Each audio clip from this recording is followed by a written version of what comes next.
अकोला जिल्ह्यातील मूर्तिजापूर येथील आरपीएफ कर्मचारी अविनाश मडावी यांचा मुलगा आता आंतरराष्ट्रीय पातळीवर भारताचे नाव उज्ज्वल करण्यासाठी सज्ज झाला आहे.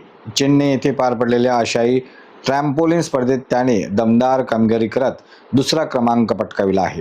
जिम्नॅस्टिक फेडरेशन ऑफ इंडिया आयोजित 7वी ट्रॅम्पोलिन आशियाई अजिंक्यपद स्पर्धा तसेच दुसरी आशियाई ट्रॅम्पोलिन स्पर्धा 18 एप्रिल 2026 रोजी चेन्नई येथील SDAT AGP कॉम्प्लेक्स येथे पार पडली.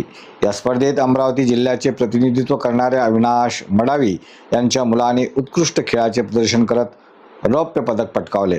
या उल्लेखनीय कामगिरीमुळे त्याची निवड आता चीनच्या हाँगकाँग येथे होणाऱ्या आशिया क्रीडा स्पर्धेसाठी झाली आहे. 23 आणि 24 मे 2026 रोजी तो भारताचे प्रतिनिधित्व करणार असून संपूर्ण जिल्ह्यासाठी हा अभिमानाचा क्षण ठरत आहे. गेल्या 5 वर्षापासून तो HVPM येथे NIS प्रशिक्षक सचिन कोठारी यांच्या मार्गदर्शनाखाली कठोर सराव करत आहे. या यशाबद्दल मडावी कुटुंबियांनी प्रशिक्षक आई योगिता भेले तसेच सर्व सहकाऱ्यांचे आभार मानले आहेत. मूर्तिजापूरचा हा सुपुत्र आता आंतरराष्ट्रीय पातळीवर भारताचा तिरंगा उंचावेल अशी सर्वांकडून व्यक्त होत आहे.